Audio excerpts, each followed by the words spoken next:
announcements at the end? Okay. Buenas hermanos, buenas noches. Que Dios los bendiga. Gracias por venir. Aprender la palabra es algo muy importante para nosotros, para el bienestar de nosotros, para nuestros espíritus. Cuando nosotros oramos, estamos hablando con Dios. Cuando leemos la palabra, aprendemos la palabra, Dios nos está hablando a nosotros. Estamos estudiando el libro de Nehemías y es un libro muy, muy lindo. Aplica mucho para nosotros como iglesia, para toda la iglesia, ¿no? Y comenzamos hoy en el capítulo 7, pero quiero dar un resumen de lo que es el capítulo 1 al 6. Vemos en capítulo 1 la oración de Nehemías. Nehemías escucha sobre las ruinas de Jerusalén, ayuna y ora confesando los pecados del pueblo y pidiendo el favor de Dios. Unos versículos claves que hay en capítulo 1 es en Nehemías 1 al 4, donde dice, me senté y lloré delante del Dios del cielo. Nehemías 1:11 dice, concede hoy éxito a tu siervo y concédele gracia. Capítulo 2, Nehemías da permiso para reconstruir. Nehemías pide al rey Artajerjes permiso y recursos para reconstruir. El pueblo responde con disposición para edificar también. Vemos en Nehemías capítulo 2, versículo 4 al 5, dice, entonces oré al Dios del cielo y respondí al rey. Del 2 al capítulo 2, el 18 dice, levantémonos y edifiquemos. Son versículos claves en cada capítulo ahí. Capítulo 3, ahora habla de la reconstrucción del muro.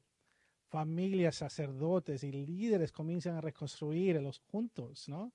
Cada uno reparando frente a su propia casa y mostrando unidad como un pueblo. Y eso nos habla a nosotros muy lindo, muy como pueblo de Dios. Nehemías el 3 a 28 dice, los sacerdotes reparaban cada uno frente a su propia casa. Nehemías 4 es la oposición y perseverancia. Los enemigos se ponían y se burlaban y les amenazaban, pero Nehemías animaba al pueblo a confiar a Dios. Y trabajaban armados mientras edificaban también. Versículo 14 en el capítulo 4 dice, acordaos del Señor grande y temible y pelea por vosotros, hermanos. Nehemías 5, justicia en la comunidad. Nehemías confronta a los ricos por oprimir a los pobres. Se destruyen propiedades y deudas y Nehemías da ejemplo de generosidad. En el versículo 11 del capítulo 5 dice, devolverles hoy sus campos, sus viñas y sus casas. Entonces Nehemías aquí en el capítulo 5 está confrontando a los ricos que tratan de oprimir a los que son pobres. Y en el capítulo 6, el último capítulo que aprendimos, es la finalización del muro. Ya termina en el muro, ¿no? Los enemigos tratan de intimidar y engañar a Nehemías, pero él permanece firme en lo que las promesas de Dios, ¿no? El muro se completa en 52 días mostrando la mano de Dios. Nehemías 6:9 dice, ahora, oh Dios, fortalece mis manos. El versículo 16 dice, reconocieron que esta obra se había hecho por nuestro Dios. Entonces ellos reconocen que no es por la fuerza de ellos, sino que por la fuerza que Dios les ha dado a ellos. Amén. Amén. Y es un resumen en vivo en 3 minutos. Oh, gracias.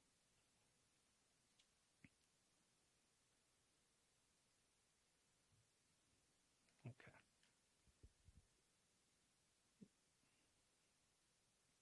Vamos al capítulo 7 y hay ciertos, por eso le digo que tengo 22 páginas, porque son 73 versículos. Y vamos de versículo en versículo. Mentiras, no. De 22 en 22. Versículo 1 y 2 dice así, una vez que se terminó la reconstrucción de la muralla, fueron colocadas sus puertas. Se nombraron porteros, cantores y levitas. A mi hermano Hanani, que era un hombre fiel y temeroso de Dios, como pocos, lo puse a cargo de Jerusalén junto a Hananías, comandante de la ciudad.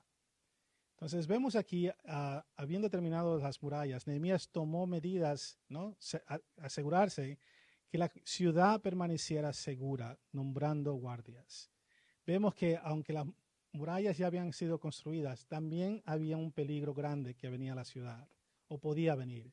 Entonces Nehemías se hace a cargo de poner ahí hombres de guardias, ¿no?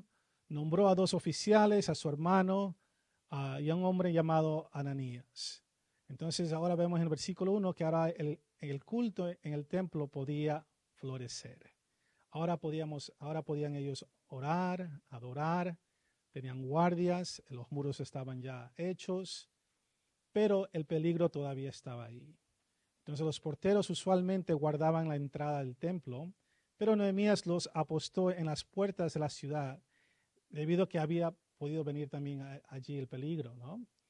El hombre fiel era Ananías, no Ananí, aunque él también era, por supuesto, que Nehemías confiaba en él, ¿no? Nótese también aquí la importancia de la fidelidad aquí. Es bien importante tener obreros que sean fieles, ¿no? Nosotros tenemos confianza en nuestros hermanos que están ahí al frente, que si ellos ven un peligro, ven algo que está sucediendo, que ellos nos van a proteger a nosotros, claro, ellos también se protegen, pero hay una fidelidad en los hermanos, que nosotros aquí sentados podemos tomar una clase y confiar que ellos están haciendo el trabajo. Y así lo que quería también Nehemías. Él tenía confianza, fidelidad en estos hombres para cuidar en las puertas, ¿no? Amén. Amén. Les quiero decir que vamos a ir por versículos, no cada versículo, pero sí vamos a poder aplicar a lo último que la clase, lo que nos enseña el capítulo 7 aquí y el 8 también. O no sé si les dije, pero vamos a hacer el 7, capítulo 7 y el capítulo 8. Por eso hay 22 páginas. Versículo 3. Pero animados, hermanos, animados, amén, animados. A los 2 les dije, las puertas de Jerusalén se abrirán cuando ya haya salido el sol. Volverán a cerrarse y se asegurarán con sus barras cuando los porteros estén en sus puestos. Además, los habitantes de Jerusalén montarán guardia, unos en sus puestos y otros enfrente a su propia casa. Versículo 4. La ciudad ocupaba una gran extensión, pero tenía pocos habitantes porque no todas las casas se habían reconstruido. Entonces, para minimizar la amenaza de las potencias que venían de los invasores, Nehemías ordenó que las puertas de Jerusalén estuvieran abiertas solamente durante ciertas horas, ¿no? Cuando eran ocupadas por el día. La gente no había estado viviendo en Jerusalén porque era un lugar donde era vulnerable, ¿no? Para el ataque. Vemos eso en versículo 4. Entonces la pequeña población la hacía más vulnerable de lo que habría sido con la ciudad llena de gente. Entonces los enemigos, para ellos, eran más fácil invadir con poca gente que con mayor gente, ¿no? Entonces Nehemías posteriormente propuso un plan y consecuentemente hace que los posteros estén ahí para guardar Jerusalén. Y vemos también eso en capítulo 11, lo vemos después, ¿no? Entonces aquí estamos. No hay en sí lo que vemos el versículo del 1 al 4, no hay mucha en el sentido de aplicación. Lo que más hay una información que nos está dando Nehemías aquí, que leemos de Nehemías, para a nosotros poder entender lo que está pasando después de lo que los muros estaban construidos. Y aquí vemos el versículo 5 al 65, que no vamos a leer, pero sí vamos a leer del 5 al 7. Y me van a ayudar. Mi Dios puso en mi corazón el deseo de reunir a los nobles, a los oficiales y al pueblo para registrarlos según su descendencia y encontré el registro genealógico de los que habían regresado en la primera repatriación. Allí estaba escrito, la siguiente esta es la lista de la gente de la providencia, es decir, de aquellos de, aquí me ayudan, Nebuchadnezzar. ¿Vio? Me ayudan, muy bien, hermanos. De ahora en adelante lo vamos a llamar Nabu. Ok. Rey de Babilonia. Había llevado cautivos y a quienes se les permitió regresar a Jerusalén y a Judá. Cada uno volvió a su propia ciudad, bajo el mando de Zorobabel, Jesúa, Nehemías, Azarías, Ramías, Nahamaní, Mardoqueo, Bilsán, Misperet, Bigbai, Nehum y Baná. ¿Dice bien? Ok, muy bien. Por eso es que no vamos a leer hasta 70 y 65. Dios no solo guió a Nehemías para ir a Jerusalén y construir sus murallas, sino que también lo guió para inscribir a los refugios en registros genealógicos. O sea que ahora la gente que Nabú los cogió, los arrebató, ahora he released them, los dejó ir, los soltó. Y ahora eso es lo que quería también Nehemías, una generación que regrese a su casa, ¿no? Entonces no solamente se trataba del muro, aunque eso era lo importante para cubrir la ciudad, pero Dios no quería perder esa generación, porque Él sabía que esa generación era el pueblo de Él. Amén. Esos versículos que se lee del 8 para adelante, no contiene una lista de las personas que acompañaron a Nehemías a Jerusalén, sino un registro de aquellos que regresaron con Sesbazar, Zorabel y Jesúa en 537. Es un poquito más de información histórica, ¿no? Es casi idéntica a la lista de Esdras en capítulo 2. Oh, gracias por ayudar. En Esdras capítulo 2 y en Nehemías 7 son para el Antiguo Testamento lo que Hebreos 11 es para el Nuevo Testamento. Una lista de personas cuya fe y valor hicieron que las cosas sucedieran. Entonces Dios quiere guardar a este pueblo, que es pueblo de fe. Entonces el comentarista aquí dice que Esdras 2 y es Nehemías capítulo 7 aquí. Esta lista es como comparar los hombres de la fe en Hebreos capítulo 11, que hablamos de esos hombres de la fe. También aquí ese pueblo era un pueblo de fe que Dios quería tomarlos para atrás. Amén. Este era uno de los objetivos del regreso. Para determinar quiénes eran israelitas de pura sangre, hizo alguna investigación y descubrió esta lista. Entonces no es que Nehemías solamente dijo, bueno, nosotros queremos esta persona. Él tuvo que averiguar quién de esta gente que Nebú recogió eran israelitas, ¿no? Entonces Nehemías usó esta lista como base para su plan. Y vemos eso en capítulo 11, lo vamos a ver después. Vemos el versículo 66 al 73. Vemos aquí solamente información histórica para nosotros. Es el número total que regresó, que es 40,000 personas y más. Las sumas son de los individuos que el escritor mencionó en el capítulo.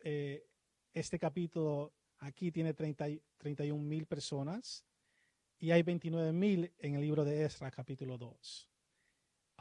Entonces, cuando sumamos eso, sale como 49,000 por ahí. Entonces, es información que es importante para los que están leyendo. Mire, cuando nosotros leemos la Biblia, ¿no? Y nosotros sabemos ya, pero es bueno recordarnos, nosotros tenemos que leer la Biblia como es una información para nosotros. Entonces, la gente en en el tiempo de Jesús, cuando lee el libro de Nehemías, lo que ellos están leyendo es una historia. Están leyendo, wow, son 49,000 personas que Dios arrebató para atrás, ¿no? Son gente que son fieles para el Señor. Entonces así también nosotros tenemos que leer esto. Es información para nosotros histórica del pueblo de Dios. Amén. Entonces lo importante no es contar la gente, sino darse cuenta de que estas personas contaban para Dios. Eran importantes para Dios. Dios no quería dejarlos en la mano de Nebuchadnezzar, de ese hombre, de Nabo. Gracias. Amén. El séptimo mes, en el versículo 73, ¿vio? Ya estamos en el versículo 73. Probablemente se refiere al mes que se llama Tishri. Tishri, no lo puedo decir en español. Tishri. En el año 537, este fue el año en que los exiliados retornados recién mencionados se reunieron en Jerusalén para ofrecer sacrificios y celebrar la fiesta de los tabernáculos que vemos en Ezra capítulo 3. Entonces, el séptimo mes probablemente se refiere a esto. No se sabe en el sentido que 100%, pero los que estudian la Biblia dicen que esto también es un relato ahí, ¿no? De cómo ver el séptimo mes ahí del año. No sé si tienen preguntas, comentarios. 66. Hermana, buena pregunta.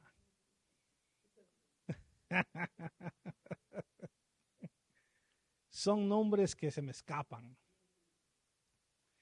El capítulo 7 nos hace acordar a nosotros, y lo vamos a aplicar más tarde, pero nos hace aplicar a nosotros que qué importante es el pueblo para Dios. No solamente cualquier pueblo, sino un pueblo fiel. Un pueblo, sí, sino cogerlos para atrás, en las manos de Él. Y lo bonito es que Dios no se olvidó de ellos. Y es así también en nuestras vidas. Y lo vamos bueno, ya lo expliqué, pero así es Dios. Lindo, lindo, lindo. Vamos al capítulo 8. Saltamos al capítulo 8. Y nos ayudan a ver esto también.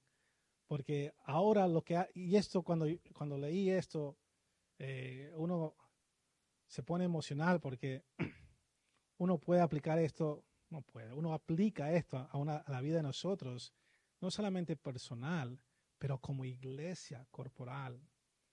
Y es bonito leer el capítulo 8 y antes que lo leamos, ¿no? La ley mosaica especificaba,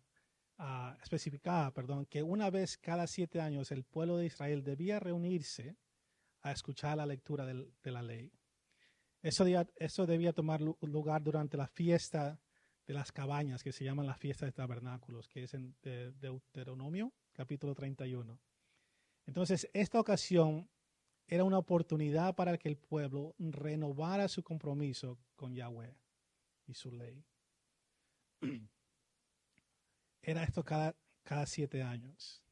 Y vemos que éramos el séptimo mes también, ¿no? Entonces, el número 7 es muy importante para Dios. Y estas ceremonias de renovación del pacto habían tenido lugar antes en la historia de Israel. Vemos en Josué, capítulo 8, y eran comunes en el antiguo también, Oriente. Nehemías 8 registra otra de estas que tuvo lugar en el año 444. Y vemos aquí en capítulo 8, versículo del 1 al 8, pero vamos a leer del 1 al 3 primero. Y antes de eso, esta ceremonia refleja la forma de adoración israelita que se había desarrollado durante el exilio.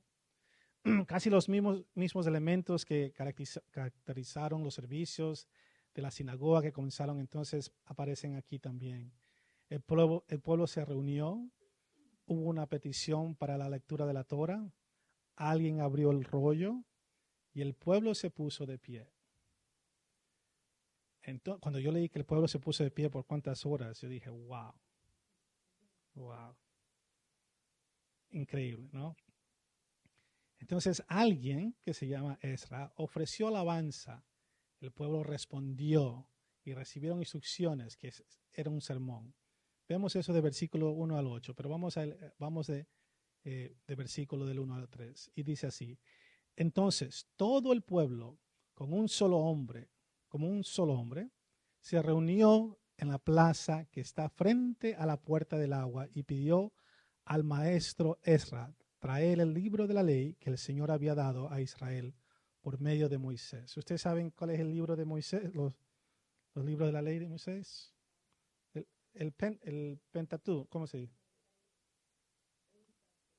Pentateuco. Ajá. Pentateuco. Ah, ok. Esos son los libros de Moisés de la ley. Son los 5 primeros libros, ¿no?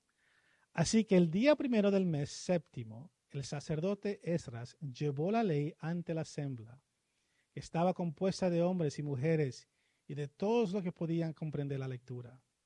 Entonces la leyó en presencia de ellos desde el alba hasta el mediodía, en la plaza que estaba frente a la puerta del agua. Todo el pueblo estaba muy atento a la lectura del libro de la ley. Entonces vemos aquí el primer día del séptimo mes, era el día en que los israelitas debían observar el toque de las trompetas. Y vemos en Levíticos capítulo 23. Los sacerdotes tocaron trompetas para reunir al pueblo. Y eso me hace acuerdo, ¿no? Cuando comenzamos nosotros nuestro servicio, siempre hay el shofar que suena y hace acuerdo de que ahora comienza el servicio, ahora el pueblo tiene que venir y a reunirse, ¿no? Para anunciar la obra de Dios entre ellos y para señalar la preparación para el día de expiación, el que siguió el 10º del mismo mes. Y vemos en Levíticos también, capítulo 23. Versículo 1. Esta vez el pueblo se reunió en lugar apropiado cerca de la puerta del agua. Vemos en versículo 1. Esta puerta estaba en el lado de la ciudad de David y estaba cerca de, Gideon, por donde Gideon estaba o vivía, ¿no? Nehemías no mencionó a Esdras antes en este libro. Sin embargo, ahora aprendemos que él todavía estaba activo en Jerusalén como un contemporáneo y compañero líder de la comunidad de restauración junto a Nehemías. Entonces, aquí vemos, aunque Esdras aparentemente leyó por varias horas, ¿qué vemos el pueblo hacer aquí? Se permaneció atento a lo que él estaba haciendo.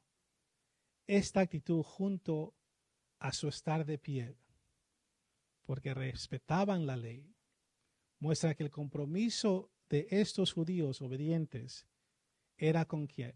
Con Dios, con Yahweh y con la palabra.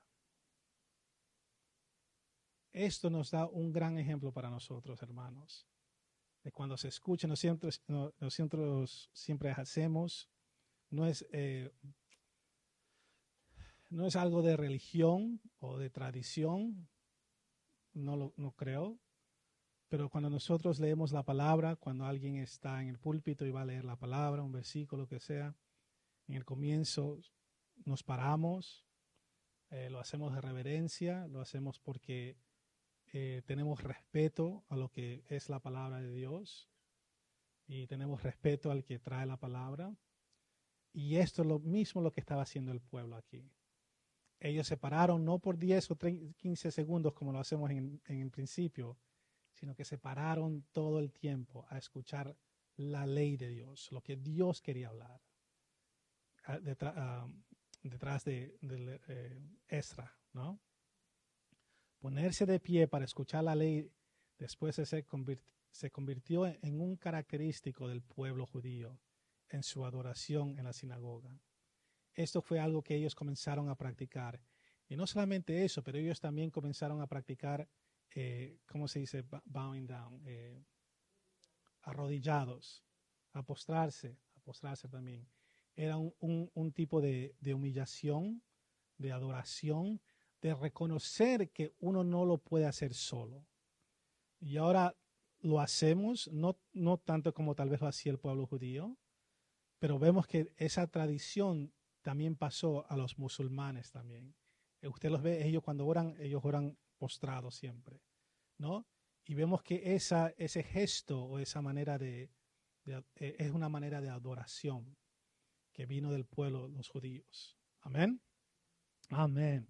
Versículo 4 al 7. El maestro Esdras se puso de pie sobre una plataforma de madera construida para la ocasión.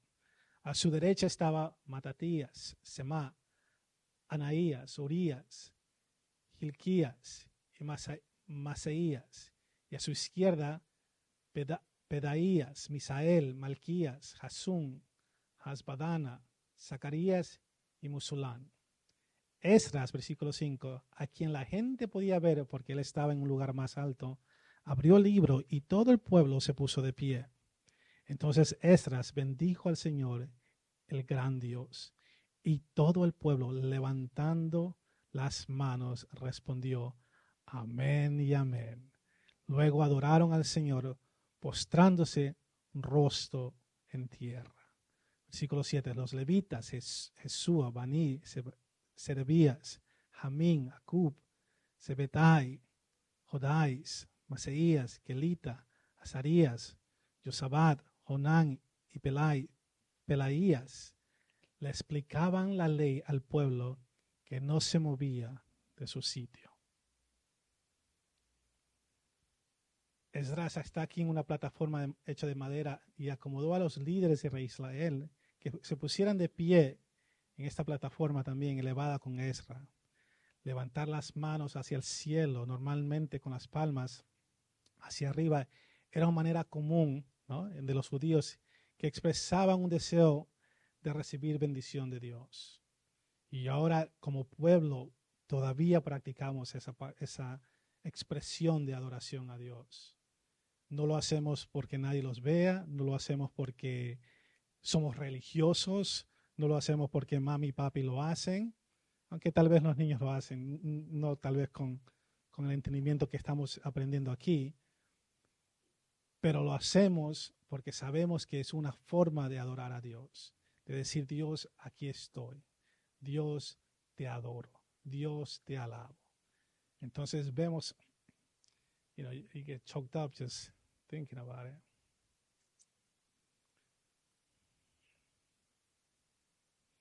Inclinarse con rostros hacia el suelo era una postura que hasta los musulmanes todavía lo hacen. Reflejaba su sentido de humildad y sumisión ante Dios. Y eso es lo que Dios quiere con su pueblo. Lo quiso ahí, el pueblo escuchó la palabra y respondió. Y es lo que demanda Dios de nosotros como pueblo. No solamente como campamento, sino como iglesia corporal. Que escuchemos la palabra y sepamos saber cómo que el Dios que nosotros estamos escuchando, ese Dios tenemos que responder. Amén. Versículo 8. Ellos leían con claridad el libro de la ley de Dios y lo interpretaban de modo que se comprendiera su lectura. Entonces, no solo los líderes leyeron las palabras de Dios, sino que también tradujeron la palabra del idioma hebreo al arameo, el idioma común del imperio de Persia. Y cómo estas prácticas, mire, si leemos el capítulo 8, son las mismas prácticas que estamos haciendo hoy. Hay gente que en los domingos no entienden tal vez inglés, ¿no? Y lo traducimos en inglés. No podemos tal vez traducirlo en chino o en hebreo o en arameo, pero lo traducimos en un lenguaje donde la gente que hable solo inglés o los jóvenes que entienden más inglés lo puedan entender lo que es la palabra. Y es un esfuerzo, no digo que fue fácil para ellos, no es fácil para nosotros tampoco, pero lo hacemos porque sabemos que la palabra penetra en cualquier lenguaje, penetra al corazón. Y si va a alcanzar a una persona, tal vez ese día no hay una persona que no solamente necesita inglés, tal vez una persona que está viendo por YouTube, por live YouTube, que sea bendecida. Nosotros, yo creo que el hermano Dani ha tenido personas que han venido de él a hablarle a él diciendo que nos encontraron en el YouTube y vinieron acá a la iglesia y son personas que hablan inglés. Entonces, que Dios nos dé fortaleza, ¿no?, y sabiduría para seguir adelante pudiendo hacer eso, porque hay gente que necesita escuchar la palabra que hablan otros idiomas, ¿no? Amén. Amén. Algunos de ellos, como le dije, no conocían el hebreo, entonces lo que creció en Babilonia, en otros lugares lejos de de los judíos, hablaba hebreo y también arameo, ¿no? Arameo. Entonces se necesitaba gente que hablaban esos dos idiomas. Vemos esto cuando el apóstol Pablo se refirió a sí mismo cuando él dice que él es hebreo de los hebreos. Entonces lo que él quiso decir es que él era un judío que podía leer la palabra hebrea en el original, no solamente en el arameo. Y sabemos que Pablo era un hombre que venía de buena clase, high class, ¿no? Una clase alta, que sus padres tenían plata, les metieron en la mejor escuela, para estudiar la palabra. Y él sabía ciertos lenguajes, ¿no? Y entonces de ahí viene esa referencia de lo que él dice que yo soy judío de judíos, ¿no?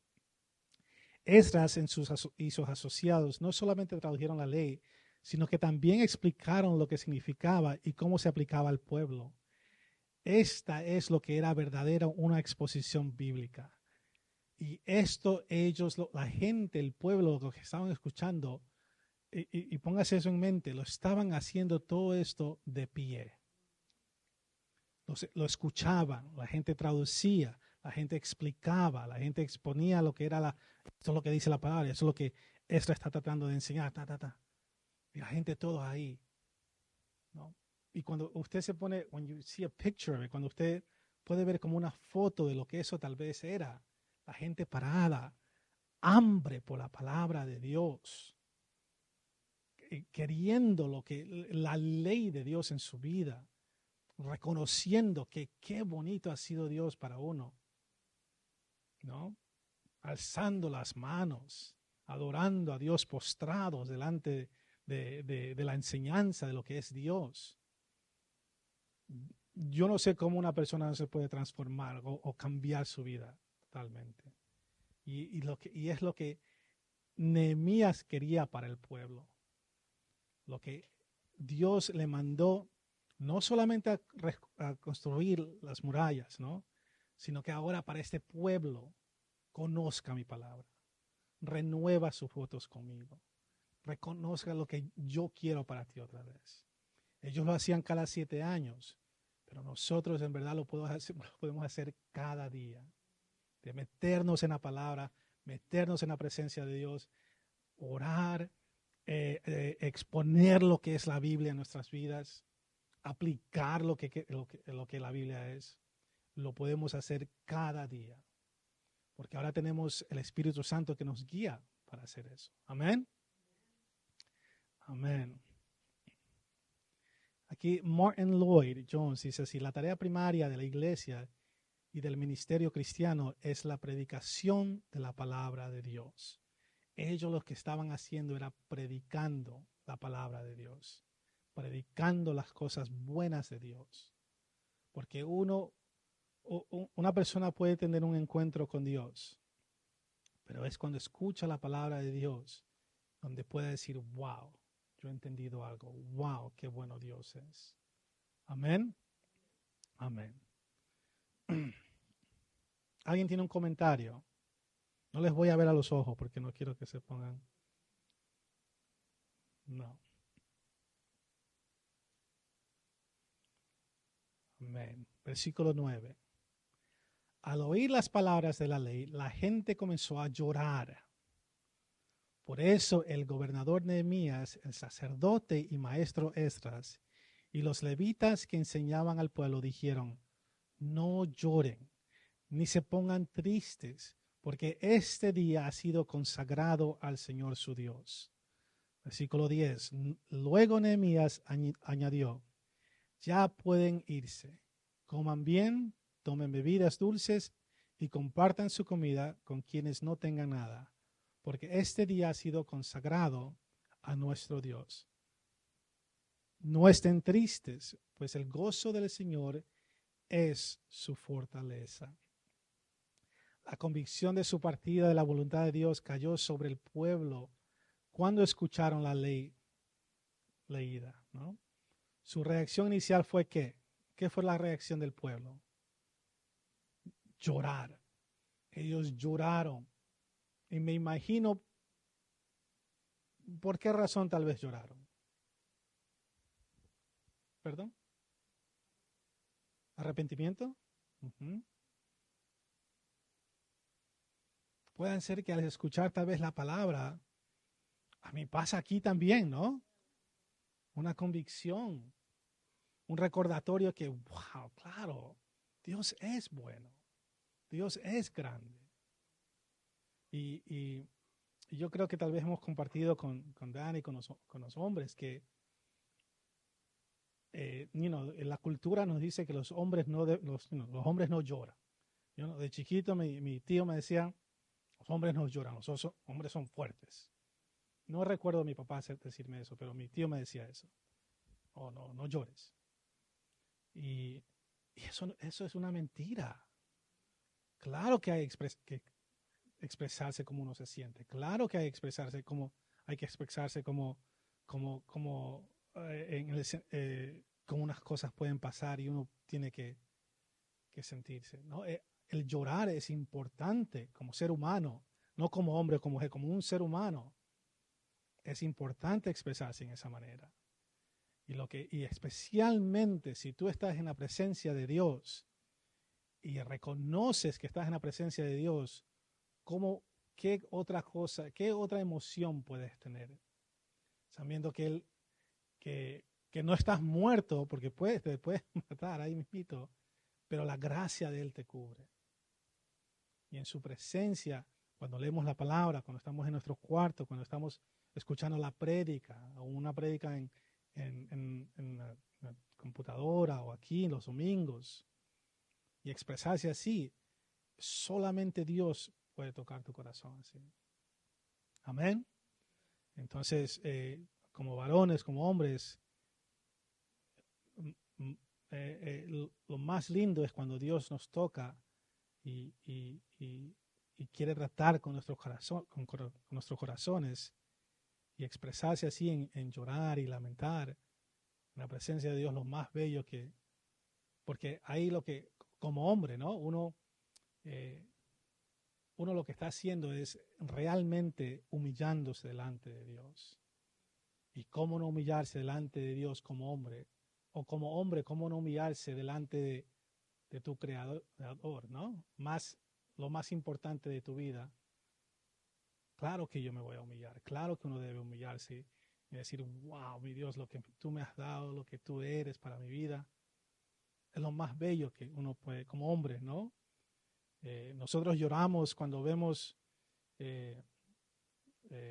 partidos y vemos a nuestros, ¿cómo se dice? A nuestro equipo ganar y lloramos y se ve a gente llorar, hombres llorar, pero cómo no más en la presencia del Señor de tantas las cosas que Él te ha dado, ¿no? Entonces como hombre, como varón, uno tiene que saber dónde están las prioridades de uno también. Amén. Amén.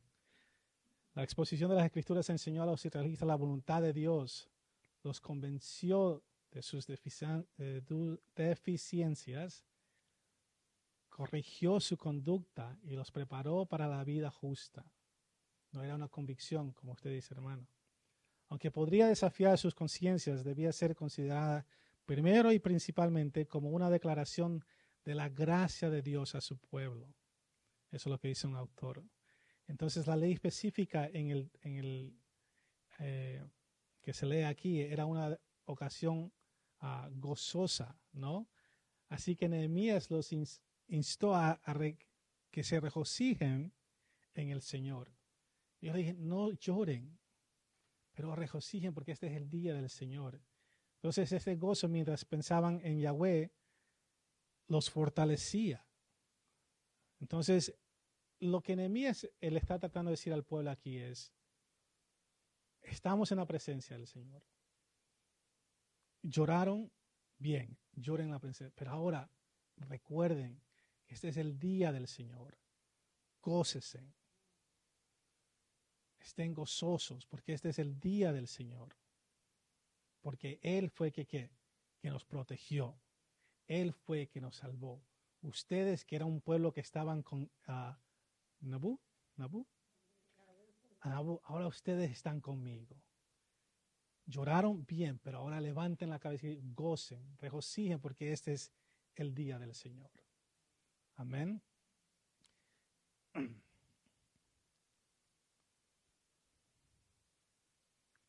Versículo 11 al 12, dice así: También los levitas tranquilizaban a todo el pueblo.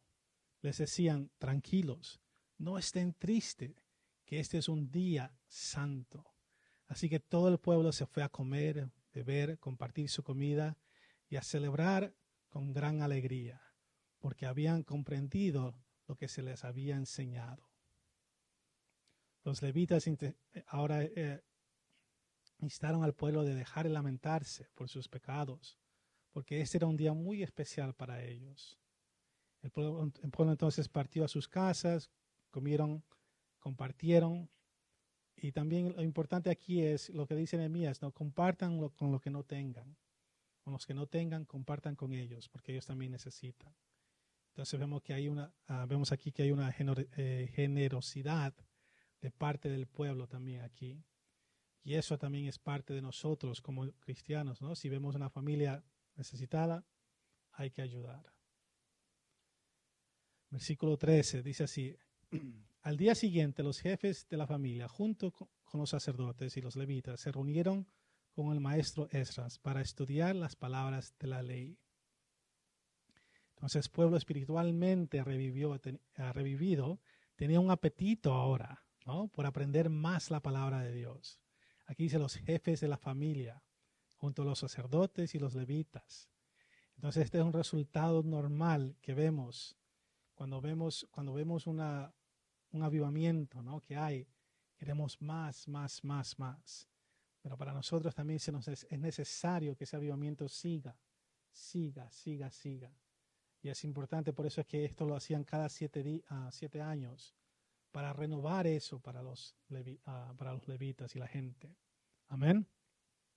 Versículo 14 a 16 dice así: Y en esta encontraron escrito que el Señor había mandado a Moisés que durante la fiesta del mes séptimo los israelitas debían habitar en enramadas y pregonar en todas sus ciudades y en Jerusalén esta orden: vayan a la montaña y traigan ramas de olivo silvestre, de arrayán, de palmera y de todo árbol frondoso, para hacer enramadas conforme a lo que está escrito.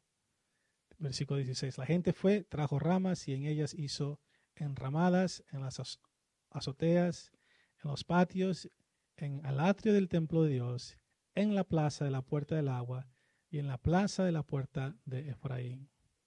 Entonces, quizás parte de lo que Esdras y sus asociados leyeron al pueblo, o al menos a los líderes, incluyó Levíticos capítulo 23. Entonces, en Levítico capítulo 23, Dios llamó a los judíos a observar las fiestas del tabernáculo, ¿no? Entonces, esta era una celebración que era alegre, que miraba hacia atrás a los años de los israelitas vagando en el desierto, cuando vieron en cabañas que hicieron de ramas. Entonces, tal vez esta es una porción de que Esdras está enseñando aquí a los levitas y a los jefes de la familia lo que era el pasado, lo que ellos pasaron también. Entonces, había pasado por una experiencia en el desierto. Ellos mismos incluso tuvieron que viajar detrás de un desierto literal para regresar a su tierra. Entonces, Nehemías no registró en sí el día de la expiación, y no sabemos por qué, pero tal vez era un año que era muy triste en ese tiempo, y no lo incluyó aquí esas fiestas. Pero lo que sí sabemos es que tal vez Esdras aquí lee lo que es Levíticos capítulo 23 al pueblo.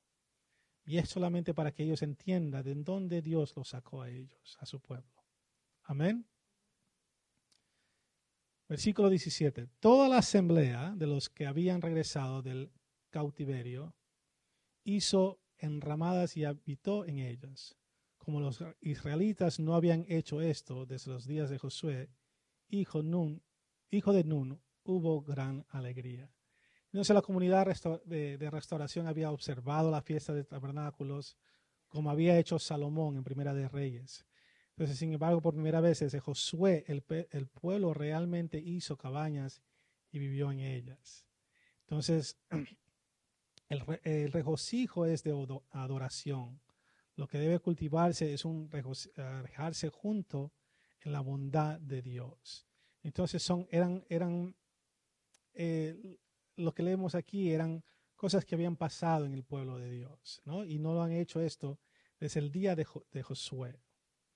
Entonces, esta adherencia cuidadosa a la ley mosaica refleja creciente gozo y fuerza espiritual entre los judíos que regresaron del exilio. Entonces, esto es importante para ellos recordar esto también. Y terminamos en el versículo 18, pero no terminamos. Todos los días, versículo 18, desde el primer hasta el último, se leyó el libro de la ley de Dios. Celebraron la fiesta durante 7 días y en el día octavo hubo una asamblea, según lo ordenado. La ley también prescribió la asamblea al último del mes, que vemos eso en Levíticos capítulo 23. Probablemente este era el día cuando el pueblo habría renovado normalmente su compromiso con Dios. Era costumbre en el antiguo cercano oriente para los ciudadanos hacer regularmente un compromiso con el Señor, ¿no? De tal manera. Entonces, vemos aquí que la palabra de Dios tuvo un tremendo impacto en la comunidad de restauración. Señaló al pueblo de su pecado, vemos en capítulo 8, versículo 9. Los llevó a adorar, versículos 12 al 14, y les dio un gran gozo. Amén. Al evangelista Billy Graham le preguntaron así: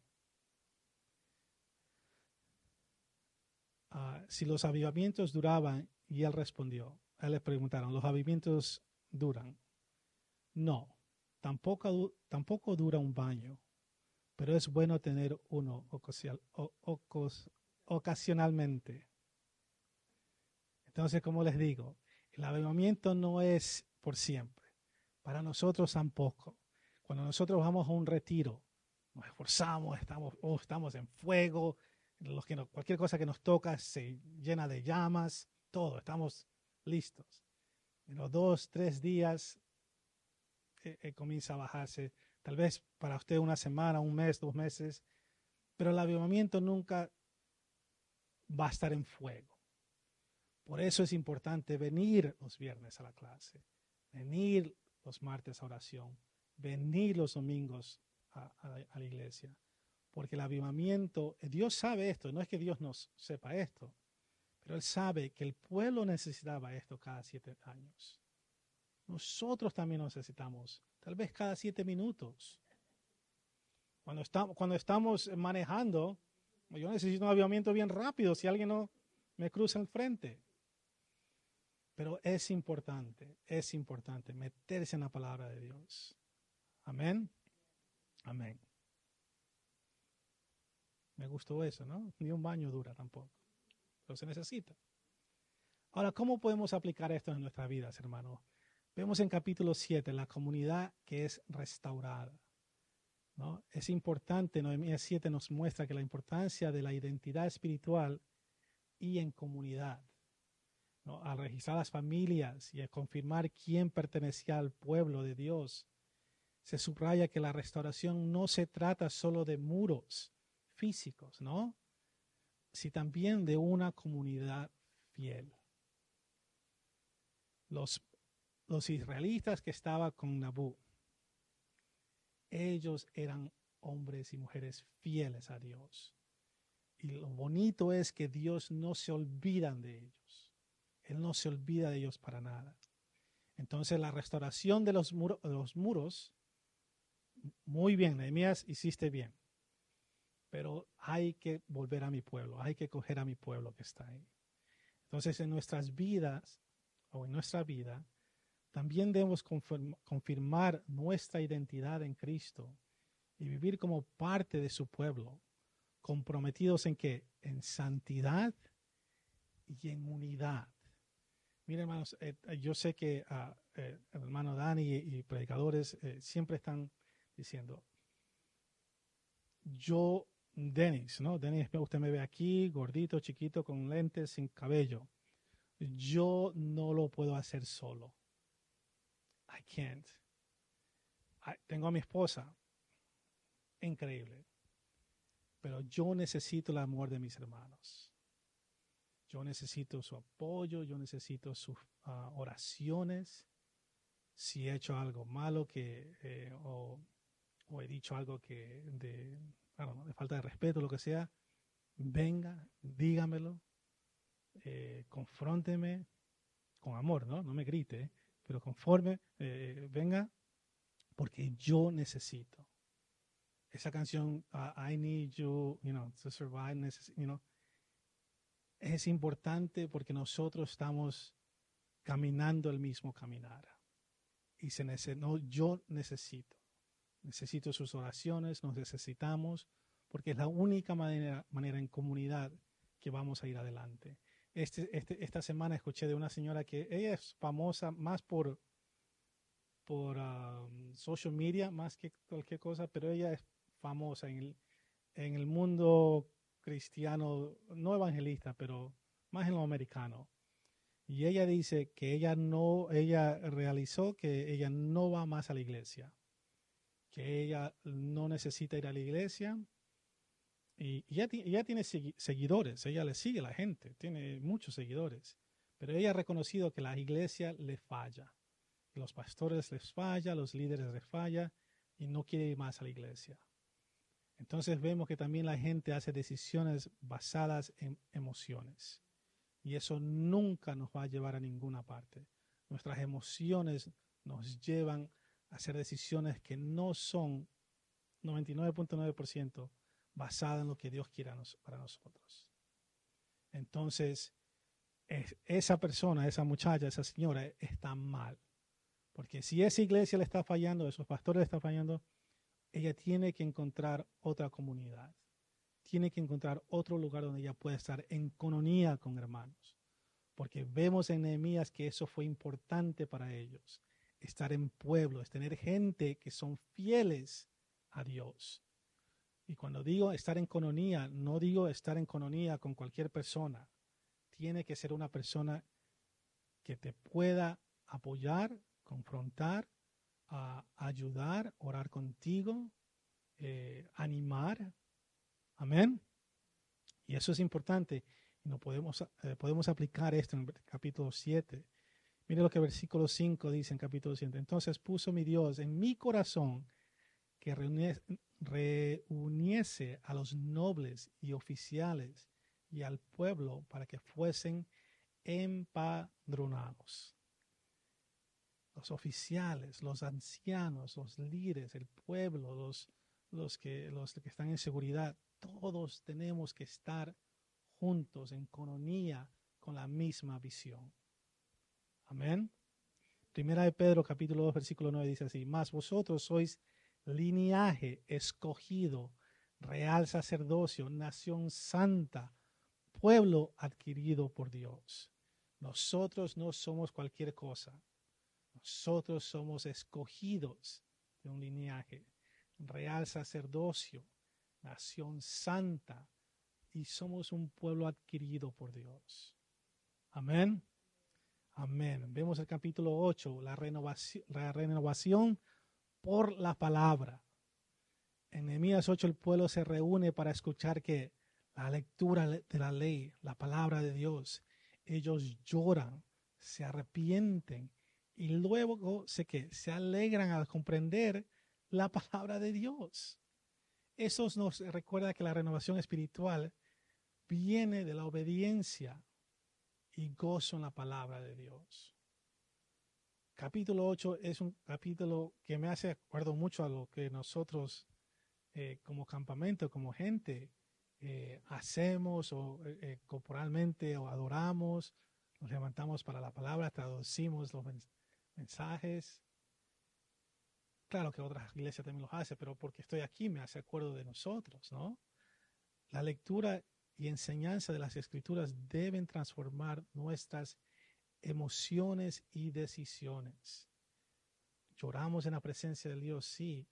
Tenemos que prostrarnos y ser humildes delante de Él, sí. Pero cuando nosotros hagamos, como dije antes, decisiones, Dios tiene que estar bajo esas decisiones también. No solo debemos escuchar la palabra, sino hay que hacer como el pueblo de Nehemías hizo, que nos lleve al arrepentimiento. Nosotros pecamos cada día, ¿no? Nosotros vamos a salir todos aquí santificados, ¿no? Y salimos al parking lot ahí, se puede ir la bendición un poquito, después regresa. Vamos, eso va a pasar. Pero cuando escuchamos la palabra, nos edifica también, ¿no? Nos va a edificar y nos va a hacer acuerdo que necesitamos la palabra, necesitamos la obediencia. Y no solamente eso, sino que no podemos vivir en... muchos no vienen al Señor porque ellos dicen que nosotros vivimos en miedo, siempre estamos en miedo, que Dios nos va a hacer algo. Tampoco podemos vivir así porque Dios es soberano y tiene gracia y amor, ¿no? Y paciencia con nosotros. Pero tenemos que celebrar celebrar a Dios porque Dios ha sido bueno con nosotros. El llanto y todo lo que el pueblo estaba pasando aquí en Nehemías 8 es importante porque eso llevó a ellos al arrepentimiento. Y a nosotros también nos ha llevado al arrepentimiento, pero ahora tenemos un gozo en nosotros, que el Dios que nos salvó todavía vive en nosotros. Amén. Nehemías 8:8 dice así: y leían el libro de la ley de Dios claramente y ponían el sentido, de modo que entendiese la lectura. Versículo 10. No os entristezcáis, porque el gozo de Jehová es vuestra fuerza.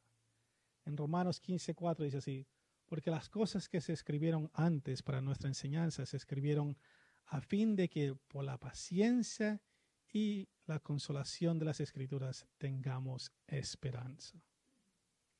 Amén. Amén. Todo el libro de Nehemías es increíble, es bonito de Nehemías. Y aplica mucho para la iglesia, mucho para la iglesia. Comentarios. Mire, fuimos bien, hicimos muy bien. 22 páginas, hicimos muy bien. No les miento, si ustedes pueden ver aquí, una de 22 dice aquí. Es bonito, léanlo. Yo sé que no fui por los versículos, pero son versículos, tienen nombres de genealogía ahí. Entonces, usted puede leer eso también, pero el capítulo 8, léalo en su casa, va versículo por versículo y saque ahí lo que Dios le está ministrando a usted, porque son palabras que dan convicción también a nosotros como pueblo, cómo Dios estaba tratando con el pueblo ahí y qué es similar a como Dios está tratando con el pueblo ahora, no solamente aquí en el campamento, pero en las iglesias corporales también. Amén. Amén, amén. Bueno, vamos a orar si nadie tiene comentario. Padre, en el nombre de Jesús, mi Dios, estamos en tu presencia, mi Dios, estamos aquí, mi Dios. Gracias, mi Dios, por tu palabra, mi Dios. Gracias, mi Dios, por hacernos acordar de que necesitamos de unos de otros, mi Dios. Yo necesito a mis hermanos, mi Dios, yo necesito al pueblo.